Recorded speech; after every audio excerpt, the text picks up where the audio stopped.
Hello. As normal, I started the stream without actually setting it up properly, so let me just do that quickly.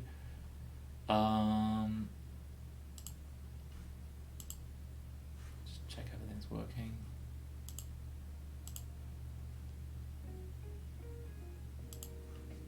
Yep, that seems to be working fine.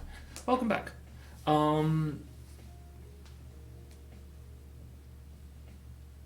We're doing some work. So join if you want to be involved in some work. Just count up a little bit.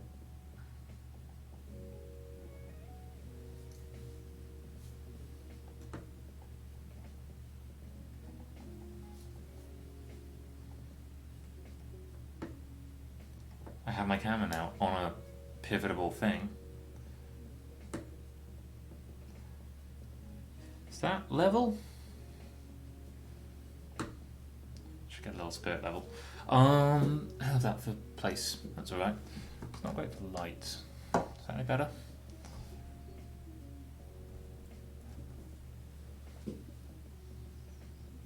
Hard to tell. We are. So when I left last time, actually I can't remember where I was last time I was on stream, but I'm still looking at. Ew, that's not what it's supposed to look like. Oh, I've broken it. I've broken everything. So I can't show you what I'm looking at, but I want to. No, I can. I need to just get rid of some of these.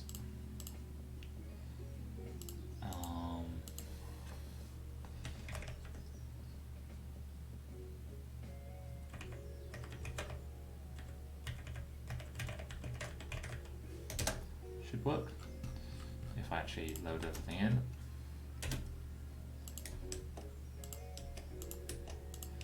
First thing this morning is learning how to use SciPy Curve Fit.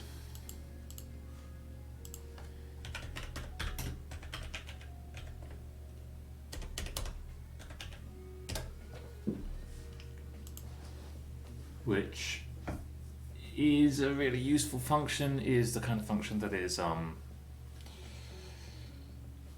quite usable with limited depth of understanding.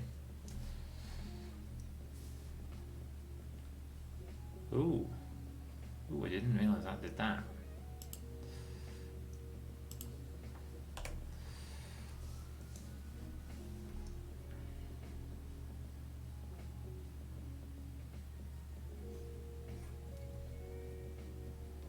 So f wants to be a callable function. So the example I've used has it as a lambda function, which is cool, but honestly I think lambda functions, they still confuse me.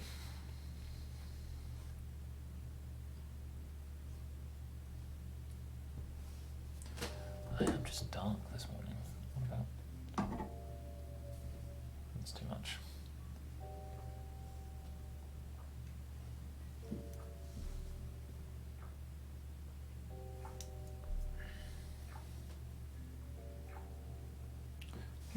Dark. Is it that there's too much light of day coming in? That has helped. I can no longer see the day, but that has helped. So what I want to do is I have been, this is just running to this stage. Don't worry about it. Can I see a noun somewhere? No, I don't think so. This runs 16 steps. So what I'm doing is I'm taking, this is a little box slice of a much larger universe, and I'm looking at some of the properties of what's going on in this universe. It's a simulated universe. Pretty good quality one. On the scale we're looking at here, probably like 80% sure that it's pretty much indistinguishable from our own. Who knows if we're going to change our picture of cosmology at some point, but if that doesn't happen, then this is a pretty close example of our own universe. And what I'm doing here is I'm picking a bunch of random spots in that universe and just asking what do they look like? So this is a really... Whoa, how many is it doing? 32? 40? Gross. Hey, Lewis.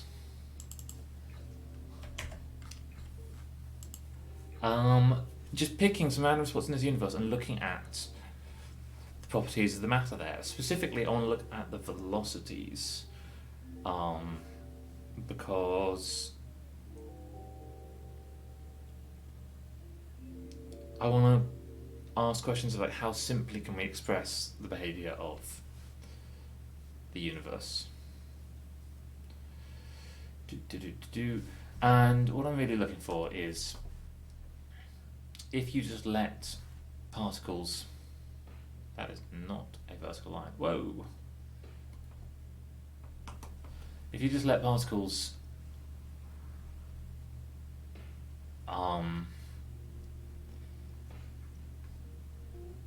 equilibrate, so find the speeds that they like to be going at, they should drop in roughly to a curve that looks basically like this, which is a Maxwell-Boltzmann, or sometimes a Maxwellian. Apologies if I spell something wrong. That's a question mark. That might not actually be there.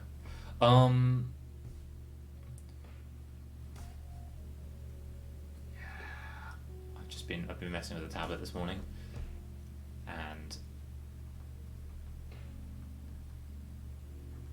freed up quite a lot of control.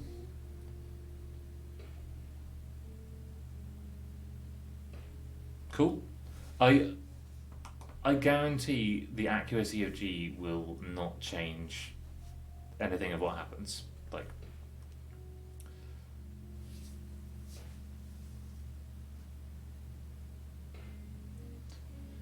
Like even if you just had the wrong number for G, it wouldn't really change the physics. It would just change the time scale. Like changing G is actually just changing. Like if you redefine G, you redefine the mass scale and the time scale and the length scale, but the behavior is still the same. The thing that really sets the behavior isn't the value of any of the constants, it's the force law. Right. So we get a Maxwell distribution like this, and each distribution has some peak at a different place where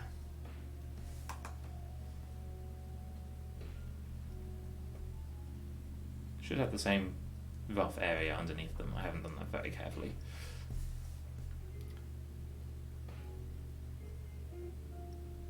Where this is relatively low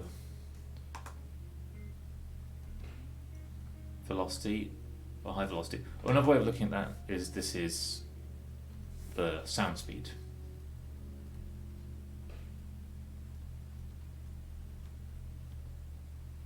Which is a little bit abstract in a case like this, because it's not actually the speed that sound is moving. Well, it would be, but we don't really care about longitudinal waves. We don't care about the time it takes to shout something. A better name for this would be something like the random speed. It's a characteristic velocity of random motion. So what I expect to see is I'm taking all these little cubes at different points in the galaxy.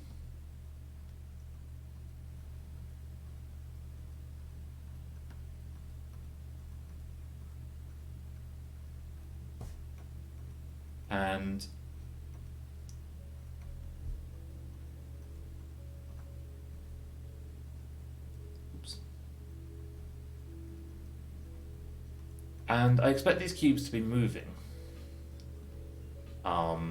with just some random velocities. But then I expect if I take off those random velocities, if I kind of transform to a frame that moves with them, that they have distributions that look like this. Yeah, I think learning Unity is a great idea. It's a really cool skill. And this is those like this is 40 random points in the universe. This is those distributions. It's a bit unreadable, this figure. There is maybe a tendency that they all add up to something that looks roughly Maxwellian, but it's hard to tell.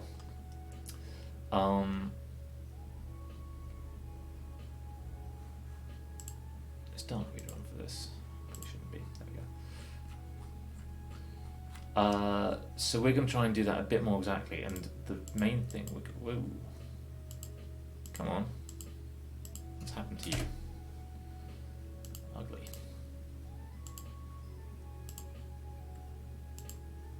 There we go.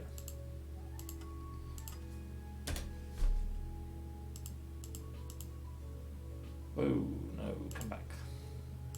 Oh, you can actually just hide the entire thing. That's kind of useful.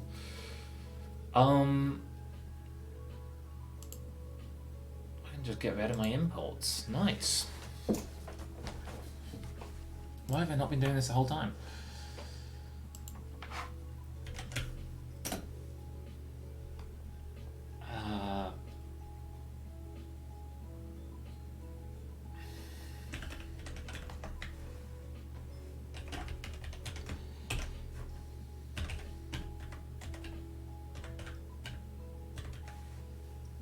So I've been doing fits to, I've been finding the like mean velocity of the box, subtracting that off and then fitting to that. But what I actually want to do is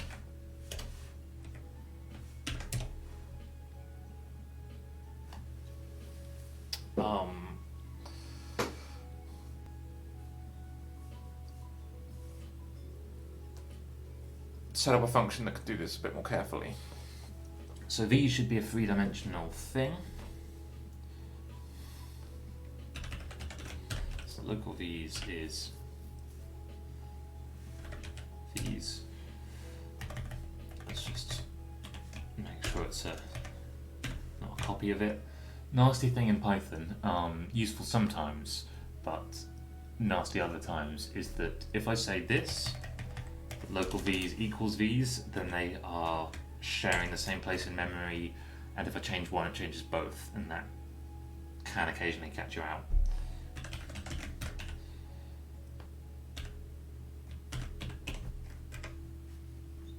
Yeah.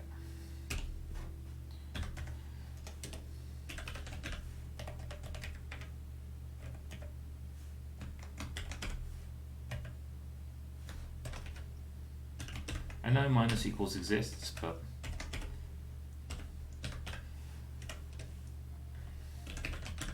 I almost think we'd live in a slightly better world if it didn't. You know, the tiniest better world.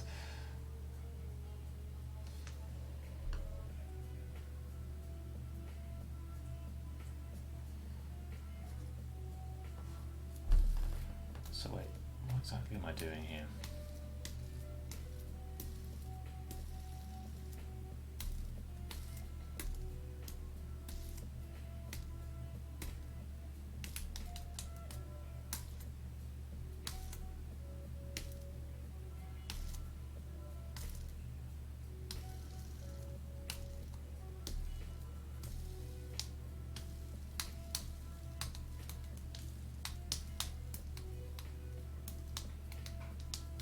I don't actually know how well CurveFit will manage with this. I hope it will do well.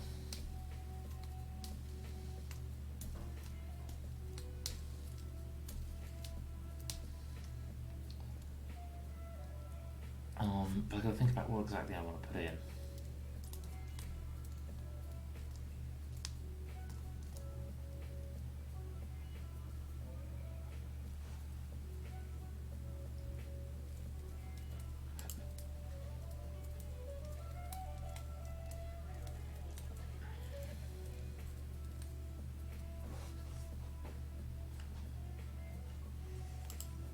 Normally, I do this with a affine invariant sampler. I know fancy words, but there isn't one. I'm not actually doing this on my computer. I'm doing this on a computer that lives in space. And by space I mean I think Germany. Won't be too long. In our lifetime I will probably be doing this on a computer that lives in space. That's one of those very soft probablys. Like, it could be like 2 years from now, or it could be 100 years from now, or it could never happen.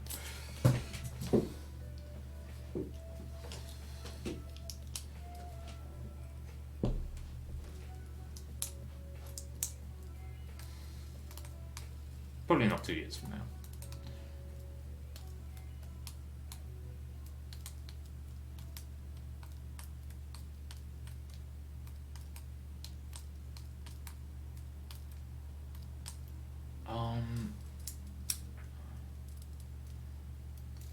So I certainly confused myself about the form this function needs to take.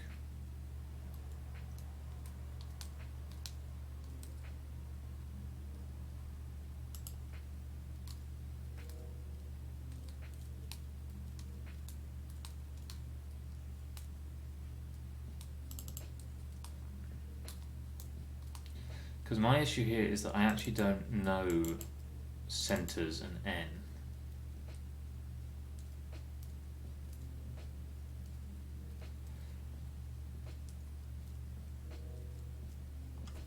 But I could fit it backwards.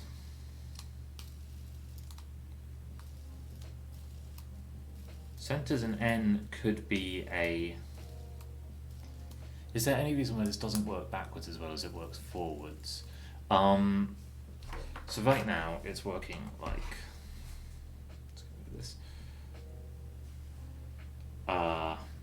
this. It expects that I have some general curve and with some parameters, and I'm going to fit that to data, stick that into curve fit, and it will give me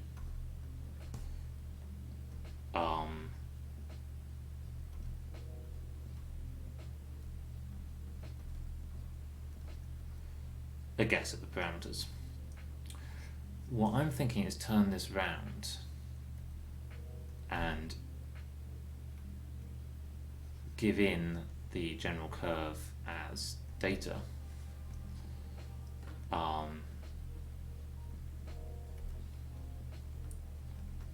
And then this might make it really slow.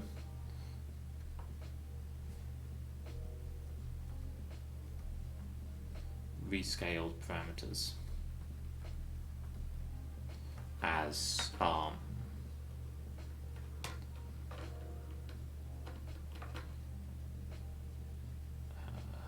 function h.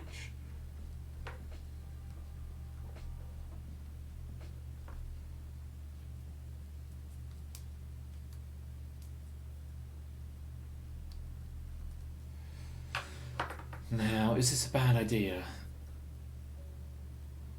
Let's try it. It might completely fail, and the reason it might fail is that the curve can be dealing with like of order 100 data points, whereas the parameters is the number of particles in the box, which I've set to be 10,000. So generally, that's 100 times difference. Generally that's going to be slow. But there's always a question, there's always a possibility that something is slow compared to a speed you never run it at. Okay, that's not how I do this. This is how I do this.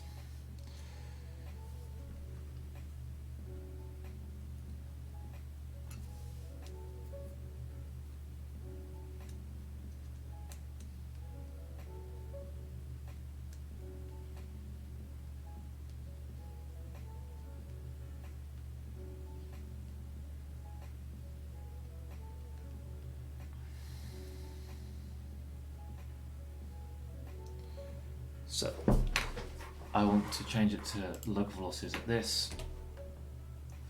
I'll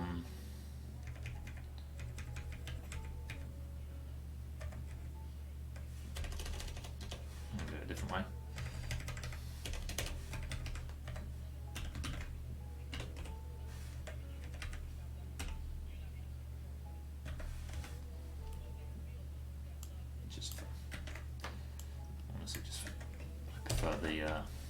how this reads.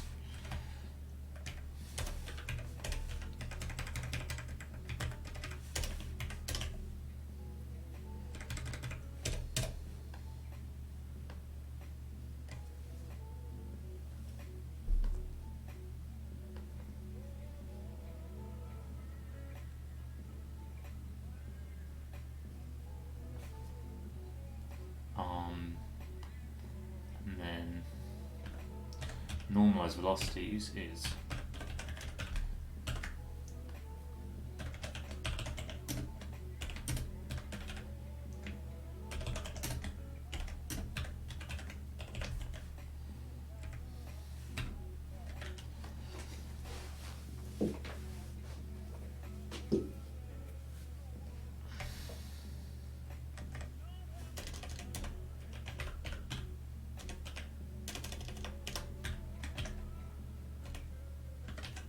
so that's normalized velocities. Then I want to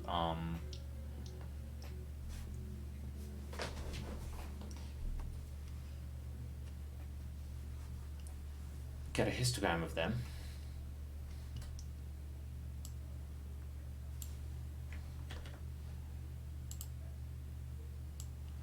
Let's try trusting auto bins.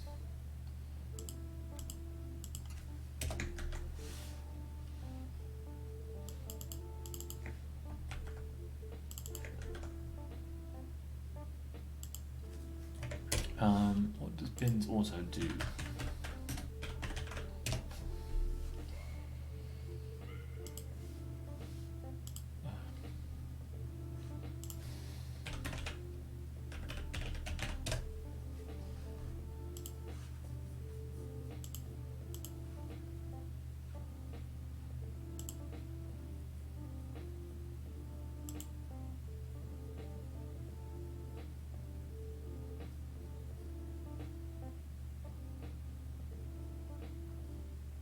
Supervision today.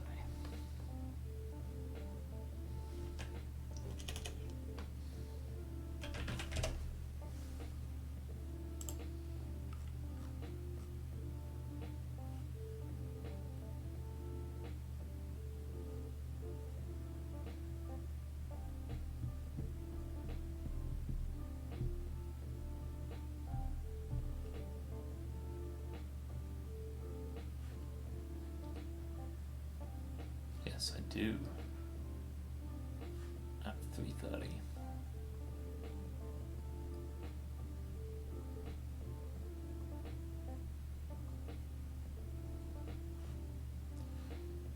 Cool. I need to factor that into my plan for the day.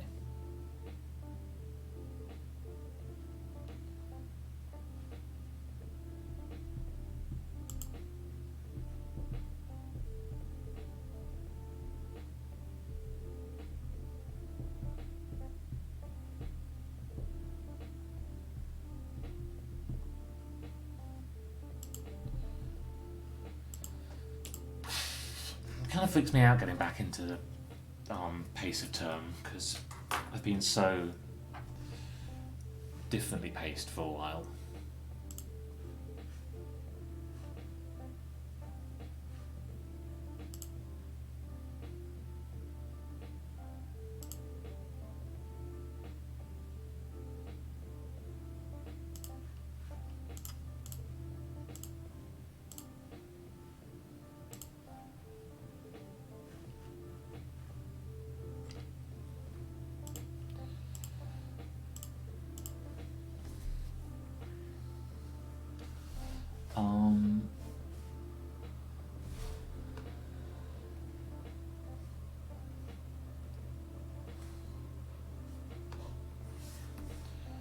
Bins equals, so normally it would just be a number.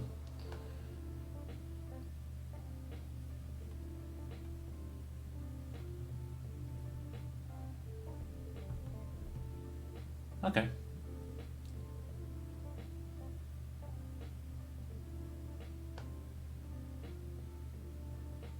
Well, I'm actually kind of interested in these. I'm going to look them up.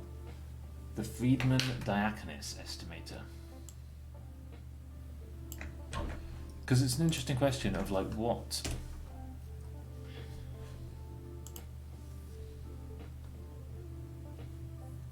interquartile range of the data divided by the cube root of n. That was 2.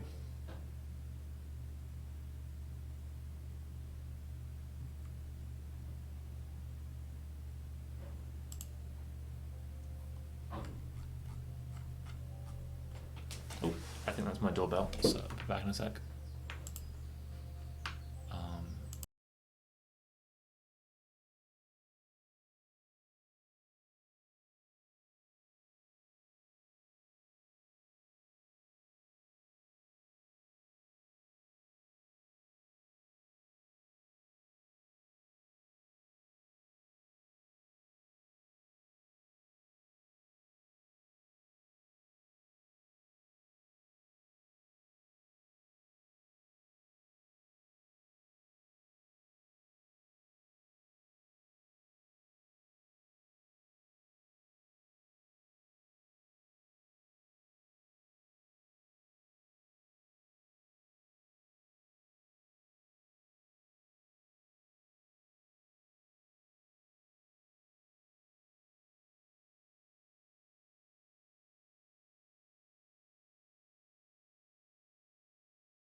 So, our washing machine is completely broken,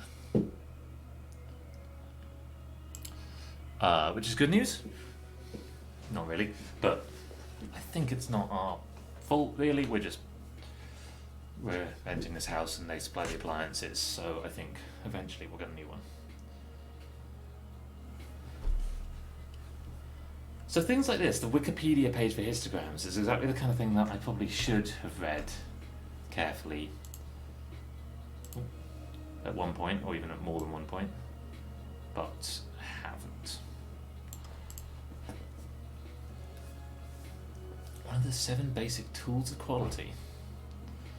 Yeah, it's not too bad. I don't think it's really our fault. That's always the thing I'm worried about, like, are we going to get blamed for it? But basically, it's just shaken itself to death. It's like a 15-year-old washer dryer, and for a while it was interesting.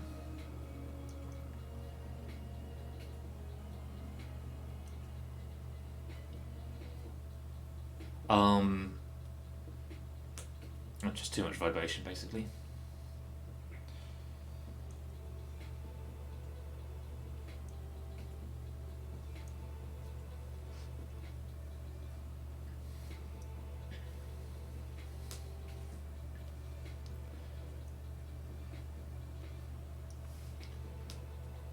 So,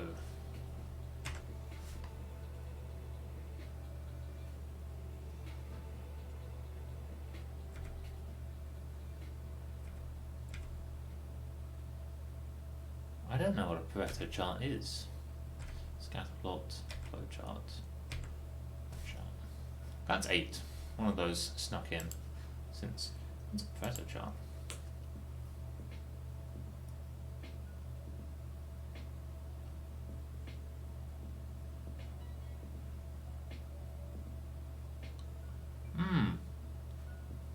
That's actually a really nice way of plotting things, and I should use this more.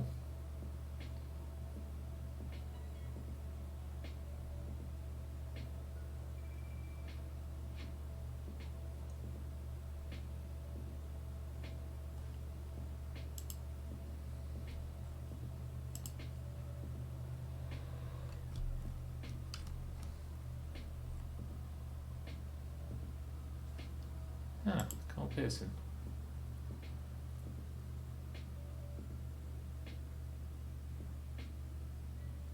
Ugh, really? Oh wow, yeah.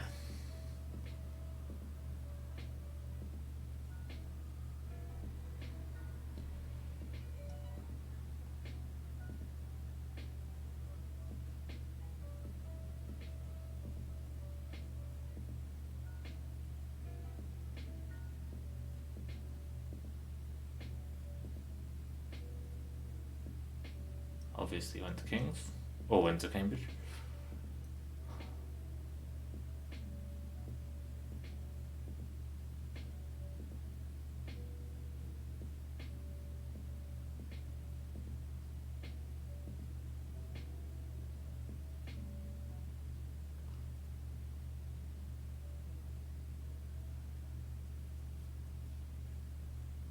Sounds healthy, maybe.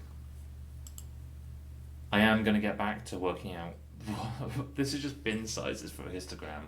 I'm going to go on a little Wikipedia hole for a sec, but I'm of the opinion, and 5 years from now this might be my ruin, that pretty much any learning, if it's active learning, is good learning.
He seems like a fascinating person, and I'd like to read more about him, but now is not the time for a full.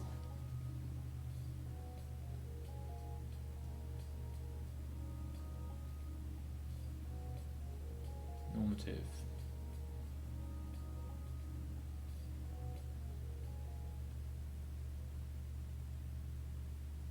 I don't really know what that sentence means. I don't know if that means that they were willing to indulge in thinking that it was just a cultural phenomenon, or if it means that they imposed it as, to join our society you have to believe in heterosexuality.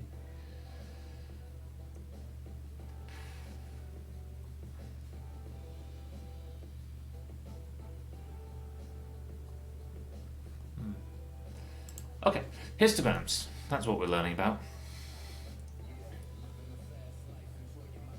Histograms are one of the most commonly misused as well as commonly used tools in science. There's a good paper every year for April Fool's Day. Various people write like semi-joke papers. They almost always have enough scientific merit to deserve to be published on the archive.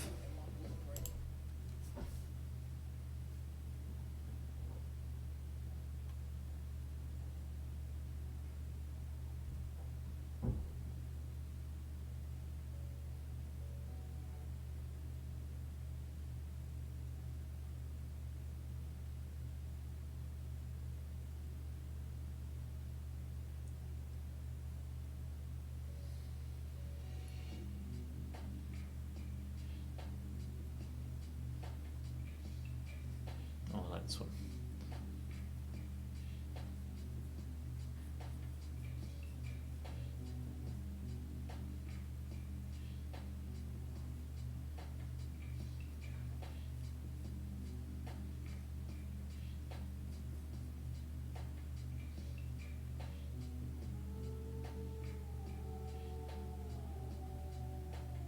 So it's a really interesting thing. Like, it completely makes sense that this would be the case.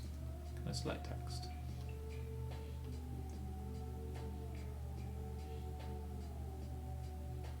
No, that would be too much.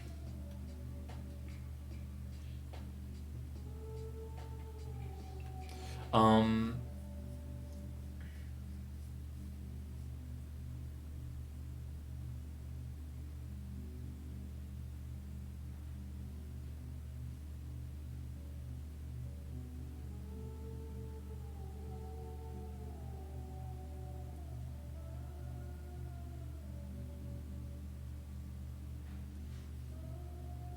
Hmm.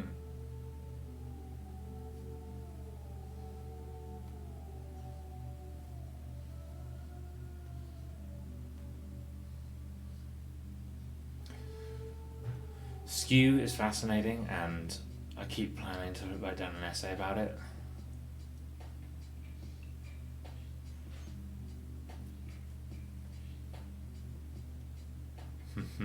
This is a nice example. I might use this in teaching sometime.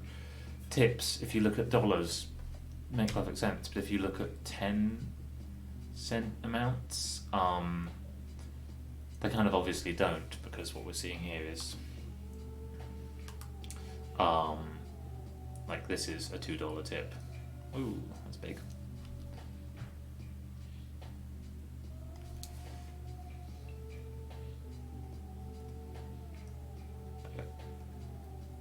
$2, $1.50, and what strange people are giving like $3.80.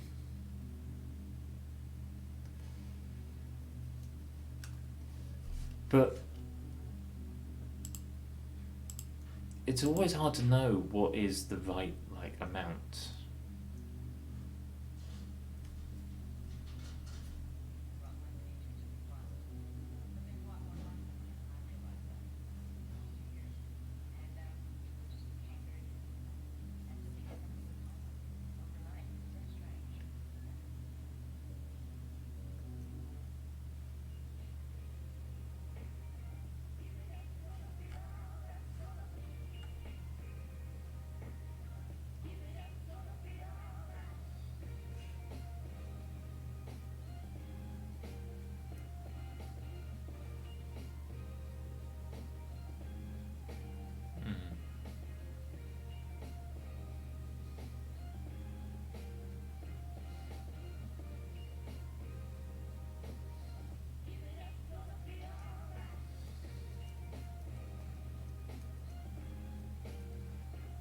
So there's an argument that, or I think there's a good argument that it's actually cumulative histograms or just cumulative distribution functions that are the best to go looking for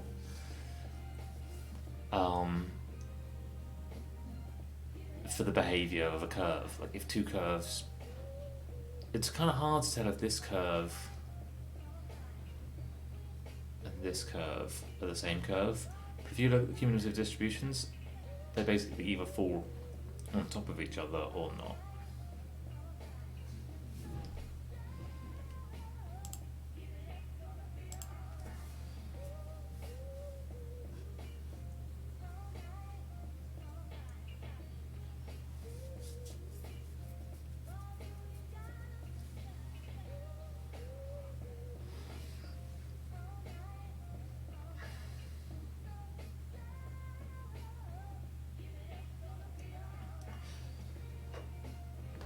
So when shouldn't we be using equal width bins, I guess, is the question worth asking.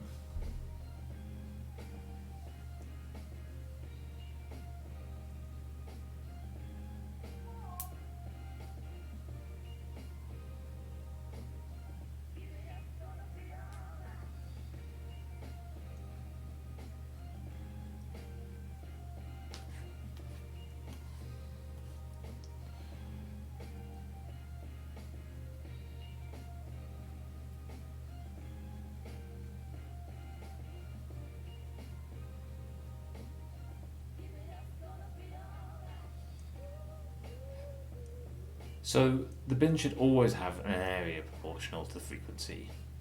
If they are equal width, then that area is just the height because the width doesn't change.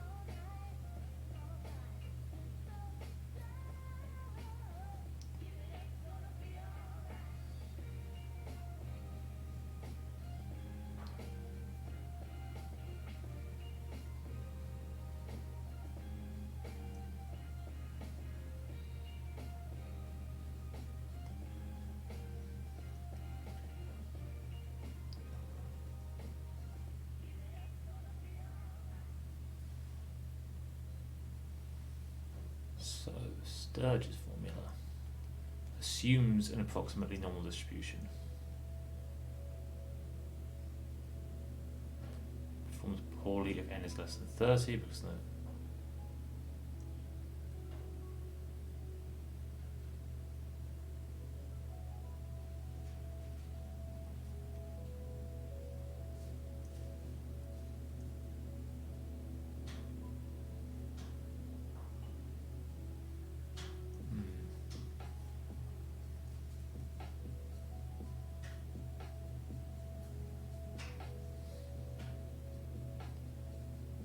I'd love to see demonstrations of these somewhere. So this is the kind of thing that I always think, oh, I should write this up in D3 and put it online somewhere so that people can get a real feel for these different rules. I would love, it's kind of not even quite a dream, I'd love to set up a group of people making demonstrations of stuff like this. I'd even love to look at, could it be put into Wikipedia? Like, could it live on Wikipedia? Could interactive visualizations be part of future Wikipedia?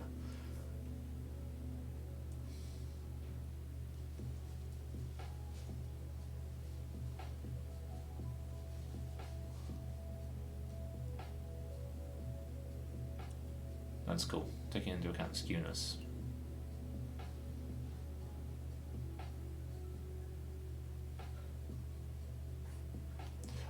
Okay. Beyond, like, it's nice to know the rules, to see that they're all kind of motivated by, oh wait, yeah, no, I want to make this remark. Why should it be proportional to the cube root of n? Like, that is a weird choice. N independent realizations of a bounded probability distribution with a smooth density.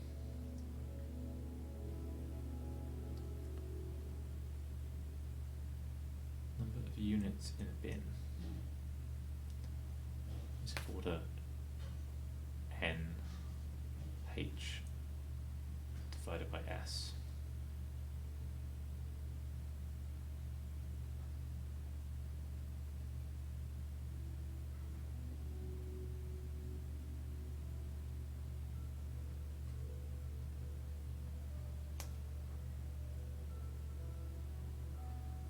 Change of frequencies is order h of s.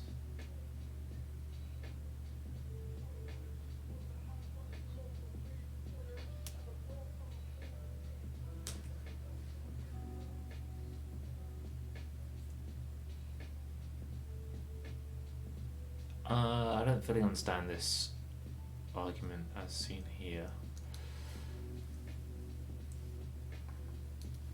Pen's the wrong way around, that'll help. So we're saying that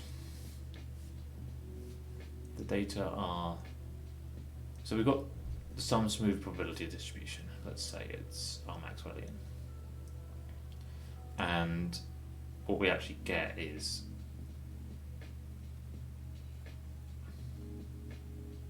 n tests of that distribution. Here n kind of too small to be really very statistically significant. Let's add a few more, but I'm not going to do enough to do it properly.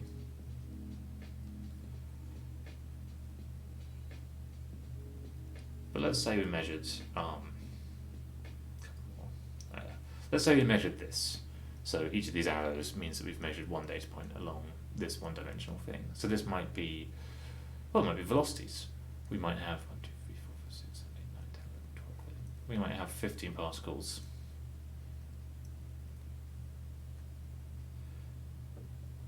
And we've measured their velocities.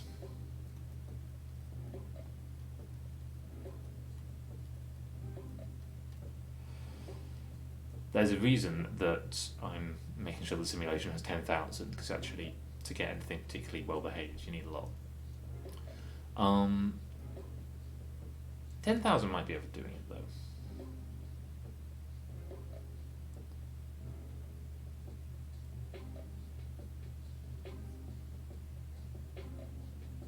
Yeah, 10,000 actually is quite massive in terms of what I'm looking at. That number should probably go down.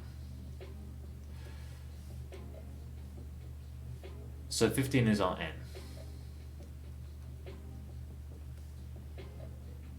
If S is the width of the distribution, which here would be kind of this, roughly, which maybe is this is 0 to 100 meters per second, so maybe this is 30. So S is maybe 20, 30, let's call it 30.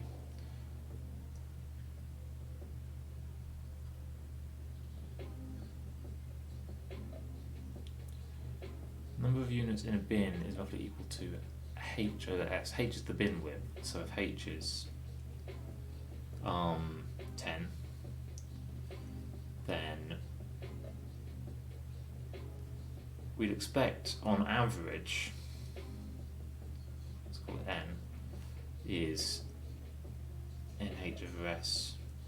It's roughly 5 things in a bin.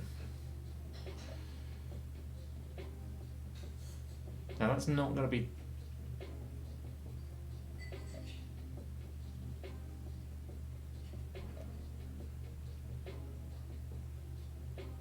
really.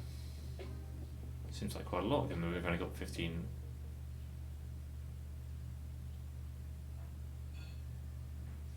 things. I think really this should be some fraction of this, because there aren't.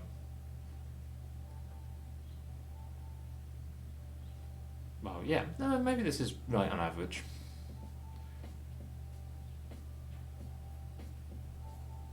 And the error in that is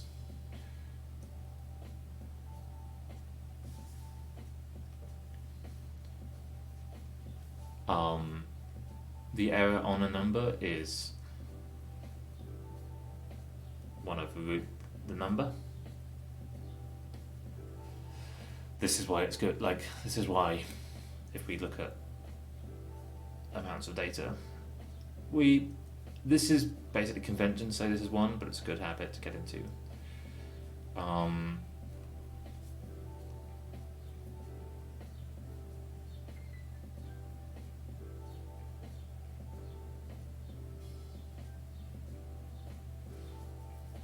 I know.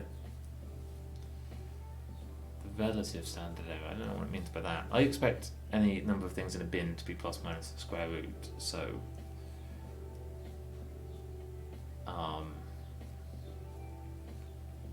it takes a while before you're more than 2 sigma. Like, you need to measure 4 things to be more than 2 sigma away from 0. 9 things to be 3 sigma. You need to measure a square number basically to be that. If you want to be 5 sigma, well, no, let's do it more generally. If you want to be n sigma greater than 0, you need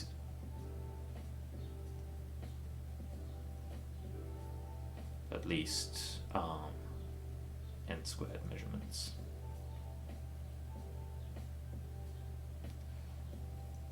So for physicists, that's fine. Although it depends on who you are and what you're working on. For some people, it's not at all an issue to get huge numbers of experiments. For some, it is. Depends on the field. Depends on the problem at hand.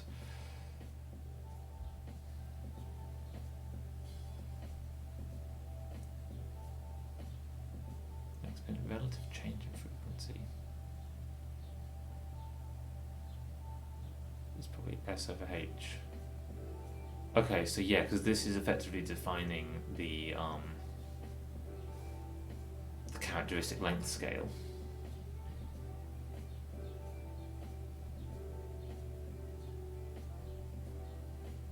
So we're kind of saying that we want the change, we want S over NH to be roughly proportional to H over S, which means that we want S over NH to be proportional to H squared over S squared, which means that we want N to be proportional to S cubed over H cubed.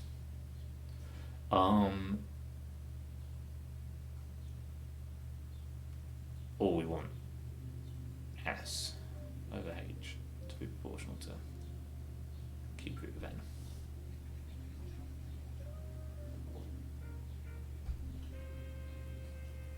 So that would suggest that these should be over cube root of N, and indeed that is what we come out with, and that makes sense. Cool. Maths works.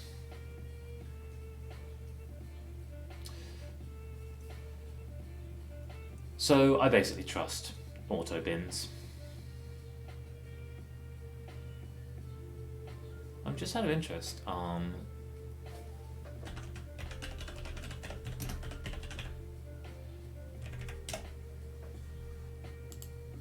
Because this, almost always, I find the number of bins to be, oh yeah, it just defaults to 10. It does nothing clever. I should get in the habit of doing this.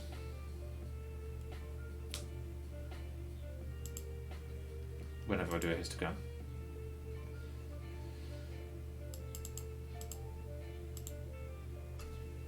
God knows, but that's got a semicolon after it.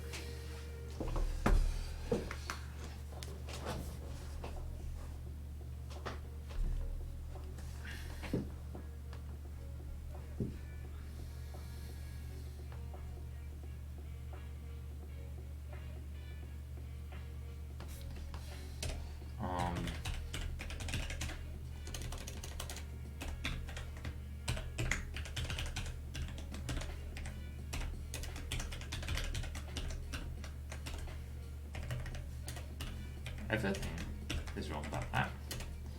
But yeah.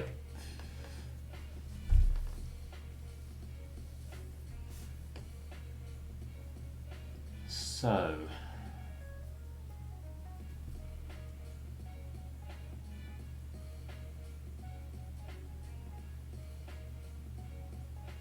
just to check.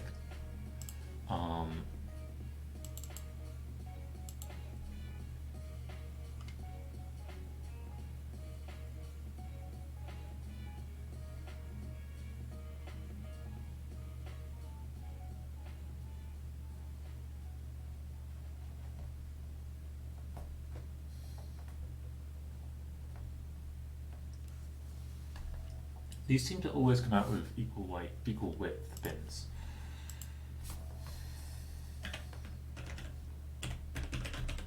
It's always good to just check your data. I'm going to scan plot it because I'm lazy. Mids, hist, show.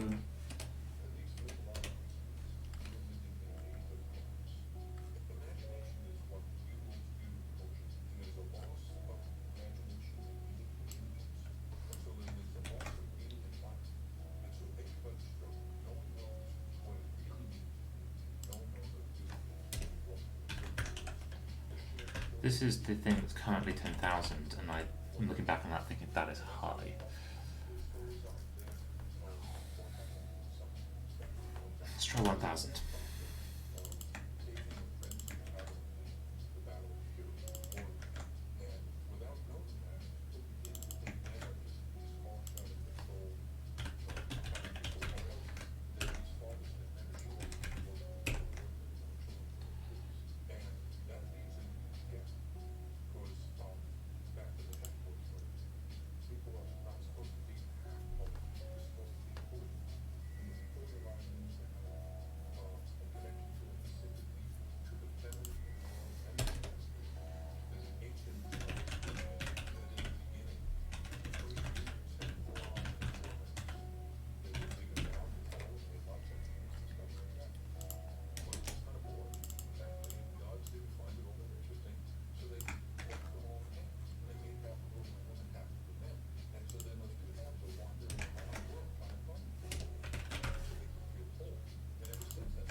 Feel bad about doing it this way.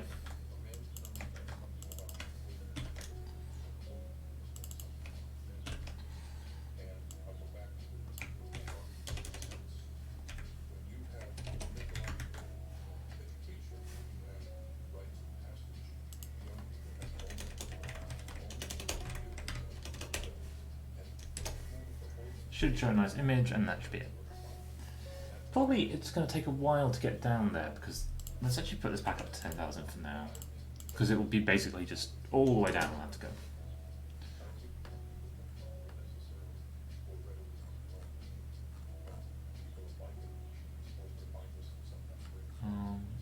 Oh, I didn't define the sound speed.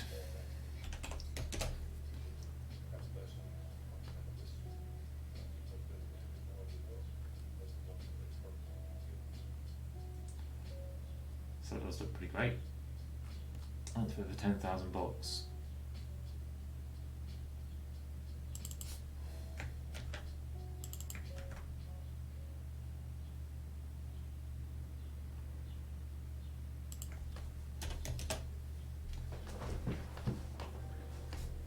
I know it's appearing like on some random plot.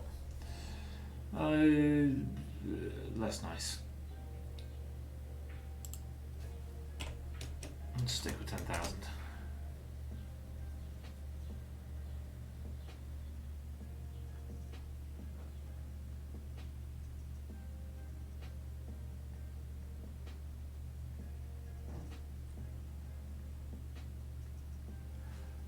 Let me just remind myself.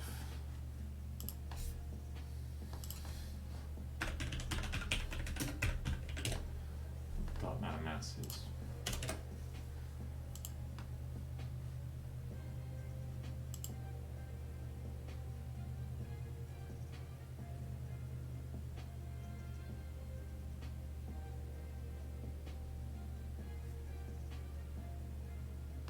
Silent energy 103 dark.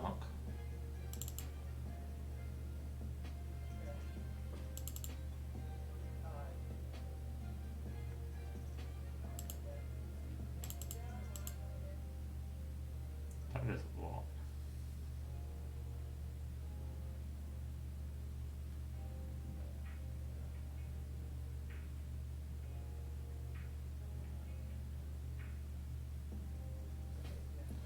What's the difference between that? 500, 1800, basically. So it's basically a factor of 10.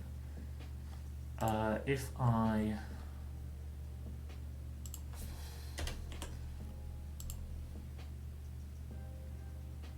load up this,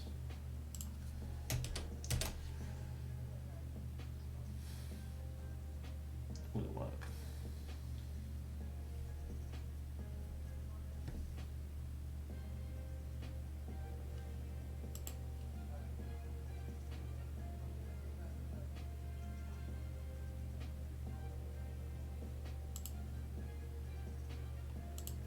So it might take a little while to load. While it does, I'm just going to go tell M about the washing machine.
I guess I could use a smaller box. There's no need for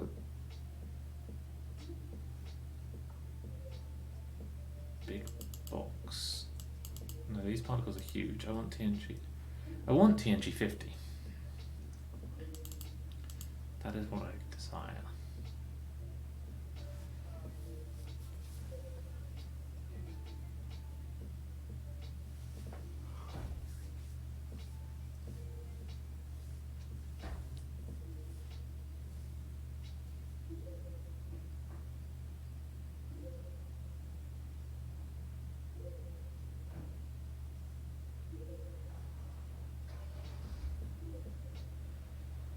Oh, there we go. I think it's done.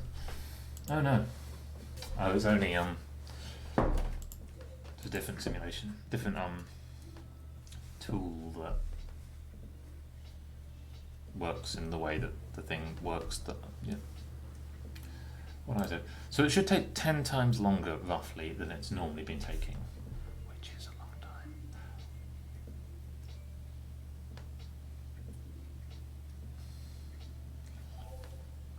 And again, a factor of 10 more particles.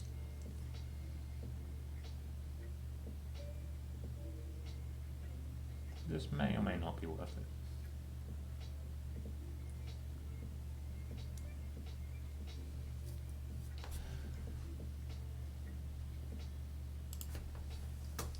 In the meantime, I'm going to look at what I have to teach today.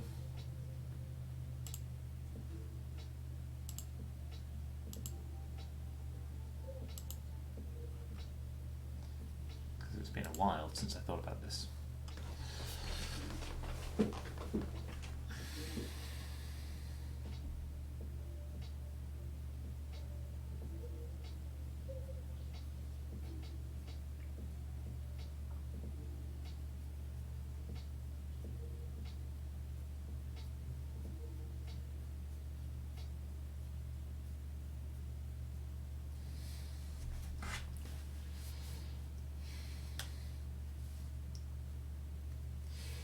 So,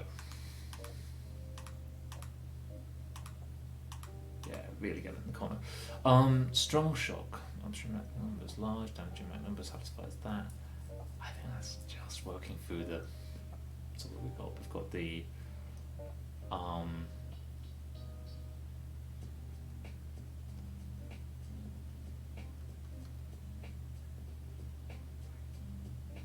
God, I can't remember anything about this.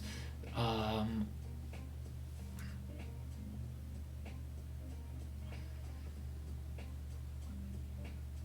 might have to do some prep for this.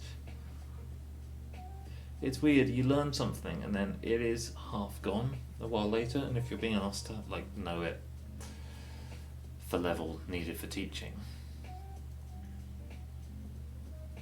it's a bit scary. Oh, it's 11 o'clock. I'm going to make myself some coffee and then join some friends for a chat. So I think I will end the stream there. And